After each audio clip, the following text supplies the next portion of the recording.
So in this video, I wanted to take a quick look at a really cool pen called the Pentel Libretto Roller Gel Pen. Probably haven't heard of roller gel pens before, and that's probably just what Pentel made that up. It's a gel pen, uses an Ener-Gel refill, but it's in a rollerball style, which is to say it's a capped pen. So they call it a roller gel, but that doesn't really mean anything outside of this context.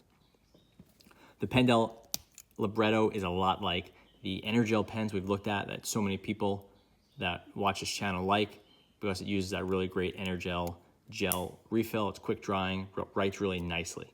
But sometimes if you don't want that in a retractable pen, you have something like the Libretto. It's pretty easy to find, but you have to search for it. It's not like a pen that just you land on randomly. You do have to search around for it. A few months ago, I reviewed a pen called the Pentel Hex Reform, which is sort of a high-end South Korea, or maybe South Korea and Japan only limited release version of this pen, but that'll cost you like 50 bucks. And the only difference is it has a hexagonal metal body instead of a round metal body. So just to get into the Libretto, it's brushed stainless steel body with some fancy elements on the clip and the this band here. In this case, it's rose gold, and some other versions it might be gold or silver, like chromed. But this is the rose gold model. Capped rollerball, has a really nice snap action to it. It will also post with a snap, which is nice. The grip area looks to be rubber or plastic, but it's hard. It is actually metal. Of course it's metal, it's hard. Of course it's hard with it's metal, but it is metal. Again, online, if you're looking at it, it looks like it might be rubber or plastic, but it's definitely hard. So you could feel it and tell it's metal. It's a little slippery, but not so bad. This piece has a little bit of fanciness to it. It is slightly concave, which to me looks a little weird, maybe a little bit old-timey. I like it when it's a straight cone, but you know, it's a little bit fancier, which matches that kind of strange rose gold. It's not something you see on a $20 pen every day. Rose gold is also carried over into the band here and to the top of the pen, or top of the body, as well as the top of the pen itself and the clip. It's a metal clip, works pretty well, nothing fancy, and it's not sharp when you pick it up like this, so that's nice. Again, really nice snap. The pen is made quite well. It doesn't say Libretto or anything like that on it, just says Pentel here, and that's it. Opening the pen up, you can see there's no squeak, anything like that. All metal hardware inside, which is really nice. And then inside, you see the heart of the pen, and this is a Pentel LR, so that's their Ener-Gel refill.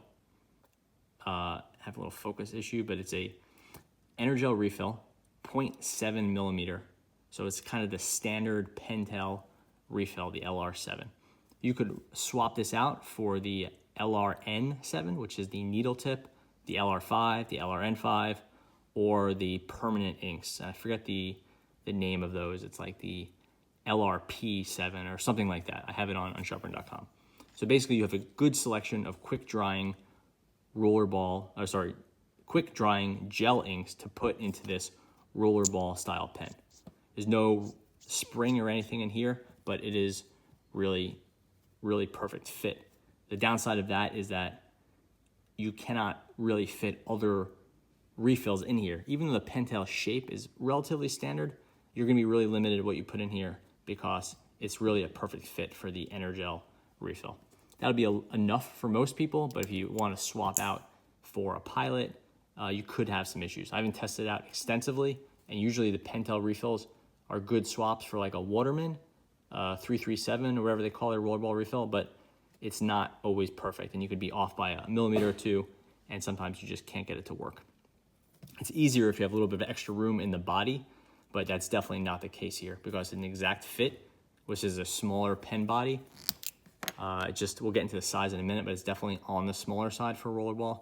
And then you see it has a taper here, so there's not really any room to work back here if you want to add a shim or something like that.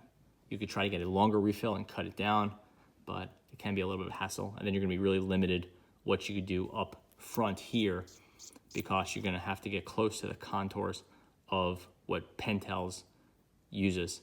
So if there's a big step here or something like that, you might have some problems as it tapers down. Same with if this piece of plastic extends too far, it's going to hit here, because it's a really close fit with the front piece there. That said, it's a really nice fit, and there's no shake or anything like that. It's a nicely done pen. The tolerances on the click here are spot on. Same with here. So in this finish, and it is available in other finishes, this is a brushed stainless steel with a rose gold here. You can see there's this kind of fancy pattern, which seems unnecessary in a $20 pen, but it is pretty cool. It looks like a much more expensive pen than it is at first glance, but then you see the Pentel and you get a look at the clip, and you could probably guess it's like a $20, $25 pen. From a size standpoint, it is definitely not that big.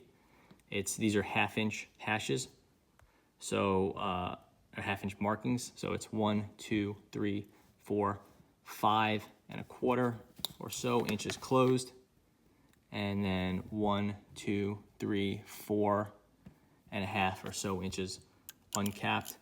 Like I said, you could post it, but it's a heavier pen, which it's all metal, so it's pretty top heavy when you do this. I don't really like it like this, but when you're writing it without the cap on, you can see it's a smaller pen. It's just not very big.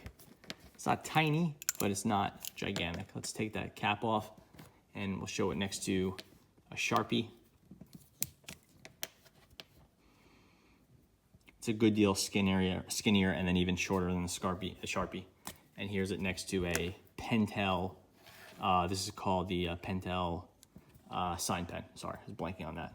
So it's a Pentel sign pen, a good deal larger. So a little bit on the small side, unless you have like extra large hands. I don't think it's going to be an issue, but it's definitely not a larger pen. So if you're expecting something larger from the Pentel Ener-Gel line, like the Ener-Gel Alloy is quite big, the Ener-Gel X is quite large, that's the retractable. The Infree is a larger pen. This one does not match that. Pentel keeps their metal rollerballs on the smaller side. And it's kind of more of an old school Japanese rollerball.